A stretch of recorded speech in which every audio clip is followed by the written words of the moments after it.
Um, you've got a very full trophy cabinet, obviously, Yeah. because you've been going a long Yes. time. What's this mean for you?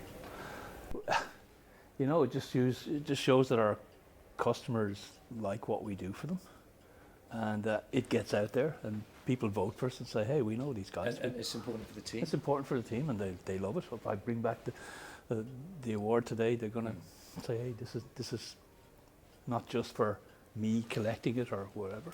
It's for the whole company." They Take like an it. international view about where fintech developments are going to happen in, I know it's a very broad question, but say over the next 12 months as far as you're concerned, what kind of things are you looking at?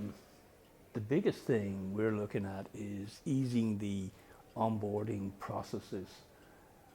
Onboarding is a terrible word for a wealth manager because it means administrative writing of data and recording Yeah. of data about the client. So what we see is like we're automating this process and sharing it with the client and the advisor and making it easy at every aspect of the onboarding process. We gather some information, so it's not just a big task at the end of the process. And nobody realizes that they've gathered data, but the whole process is to gather data so that you can do your suitability reviews in an easy way. But the byproduct of this is you gather a humongous amount of golden source data about the client. And then you can start to use things like augmented intelligence or artificial intelligence, people call it. Explain a bit of that fascinating process. How does that work? Yeah, well, see, it's like automated or augmented intelligence means you start to analyze the data about the client and his preferences. And you gather information about the client and see what he likes. And then you can start to send him information that you know he will appreciate. Okay. And then you can send him information that, oh, man, I'm going to send him an automated proposal about this. So it's not the advisor doing it, it's the system is analyzing the data. And it's also continuously getting feedback from the client and feeding that into the data. So it's learning about the client automatically. So it's actually sending him data without intervention, right? And it's just a way to gather, increase the trust of an organization. Right? You must be asked this all the time wherever you go, but we are in the city of London right now. You've heard all the arguments about people not being here and maybe people being here. How do you see it as a centre of financial excellence right now? The city. Yeah. I think I think it's excellent. I think it will never lose its prestige.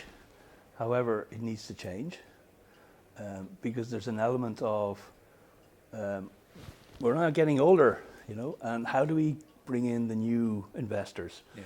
And that is the challenge, right? Because we're thinking now we're all living off the older money, but then there's newer investors coming in, and how do we entice them? And these are a technology savvy millennial who wants to use his smartphone to interact.